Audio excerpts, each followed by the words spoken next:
the goodness of God. Next Sunday, mag-celebrate ta sa tuwang ika-26th church anniversary and Thanksgiving.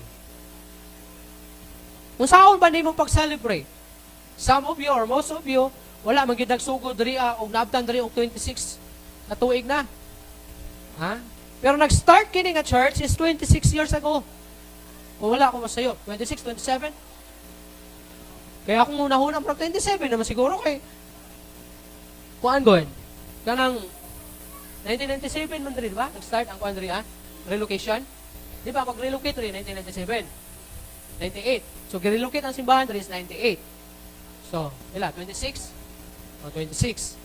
So ika 26 years pero may year ta na wala na celebrate katong pandemic.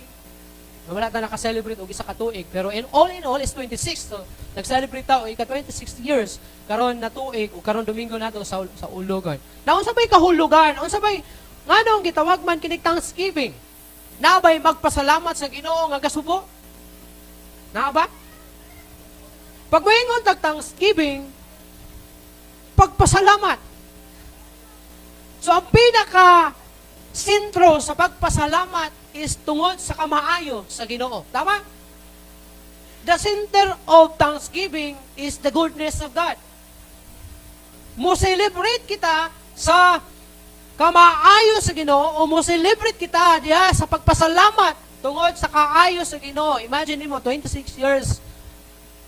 Dili pa man nani 26 years ago siguro sa mga may nasayuran gyud diri, may nasayuran gyud diri, pabalhin-balhin pa man yung simbahan na ni.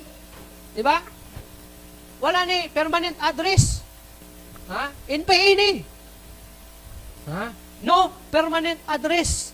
26 years ago. Dili pa man po siguro inani kadaghan ang number sa manimbahay. Yang manimbahay siguro that time, pag uman sa sponsorship program, layas. Ginana ra siguro, pipila ra siguro mula hutay. Katong nadutlan, katong gidukol siguro sa Ginoo.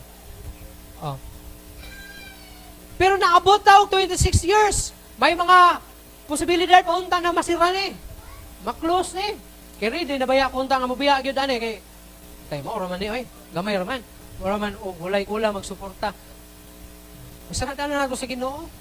But still, open og hangtod karon. Gani makasaulog na ta sa ika-26 ka tuig. Nakaayon sa Ginoo. Ug daghan og mga nag-testimony da nakita daw diri sa tibungko, we're growing. Nagagrow kita. Sa una